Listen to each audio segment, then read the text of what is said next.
I have a great time with my life, and I want to share it. I love living. I think that's infectious. It's something that you can't fake.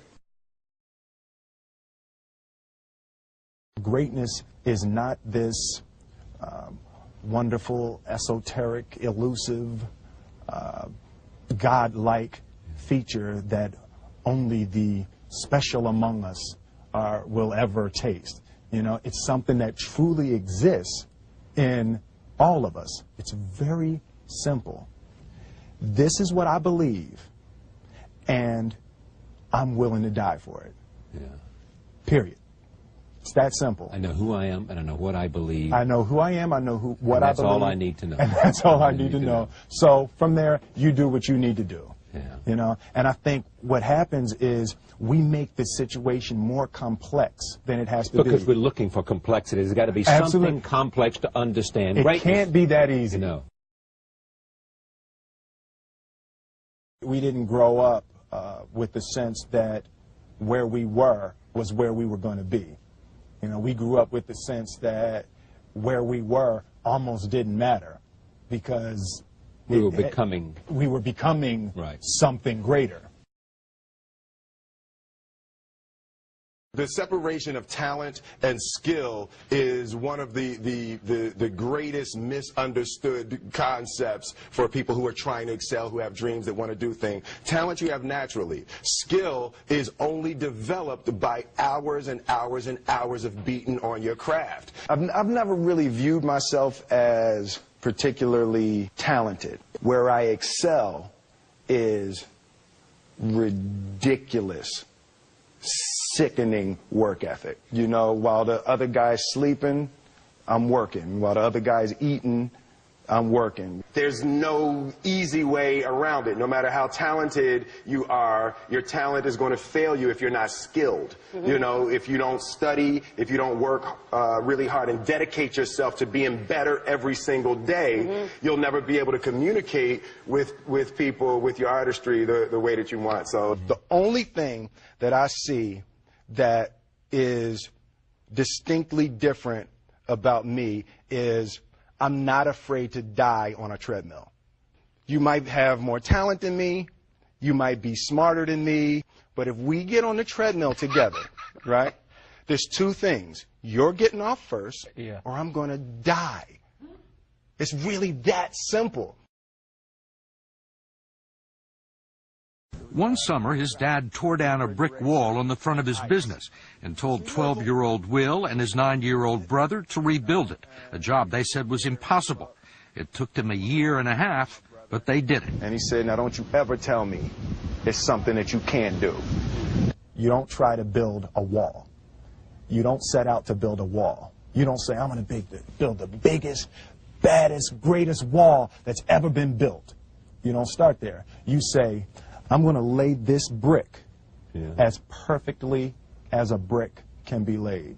And you do that every single day. And soon you have a wall. And soon you have a wall. you know, it's an idea that my grandmother always had, that, you know, if you're going to be here, then there's a necessity to make a difference.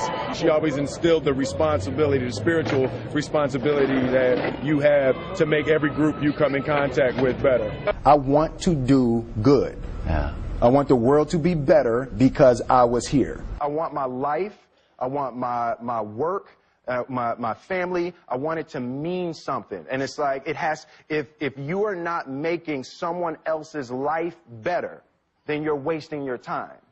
You know, like your life will become better by making other lives better. I want to represent an idea. I want to represent possibilities. I want to represent the idea that you really can make what you want. One of my favorite books is The Alchemist, Paulo Coelho. And that's just, I just believe that. I believe that I can create whatever I want to create. The first step before anybody else in the world believes it is you have to believe it. There's no reason to have a plan B because it distracts from plan A.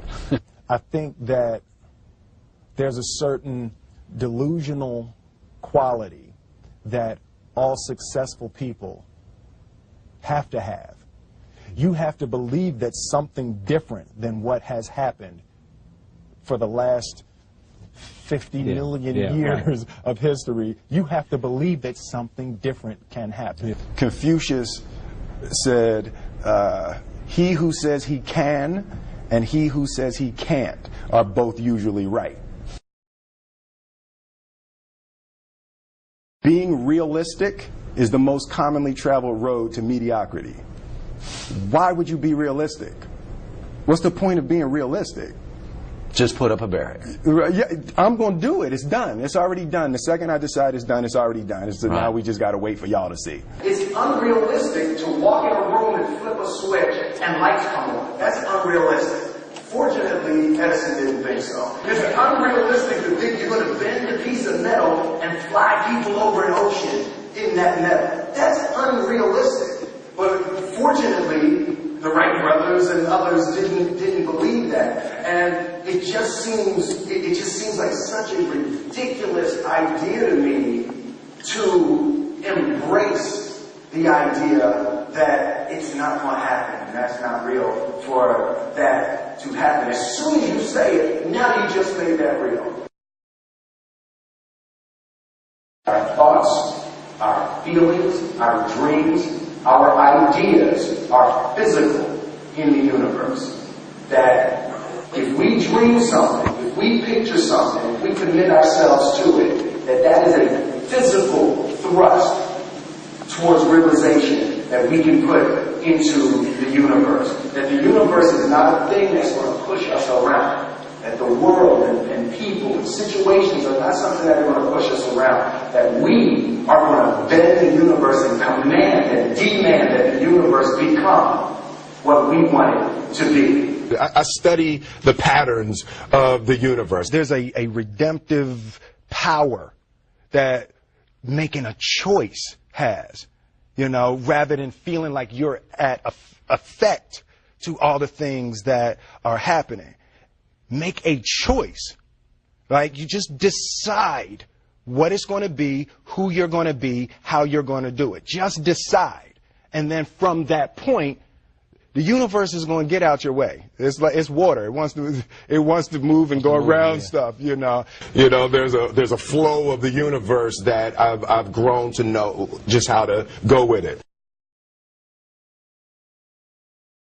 I realize that to have the level of success that I want to have, it's difficult to spread it out and do multiple things. It takes such a desperate, obsessive focus. You really got to focus with all of your fiber and all of your heart and all of your creativity. I'm motivated by fear. Fear. You know? Fear of what? Fear of fear. I hate being scared to do something. And I think what developed in my early days was the attitude that I started attacking things that I was scared of. It was Franklin Roosevelt said the only fear you have to fear is fear itself. Absolutely. Remember that? Absolutely. Yeah. You can't be scared to die for the truth. The truth is the only thing that's ever going to be constant. Don't ever let somebody tell you you can't do something. Not even me. All right? All right. You got a dream. You got to protect it. People can't do something themselves. They want to tell you you can't do it.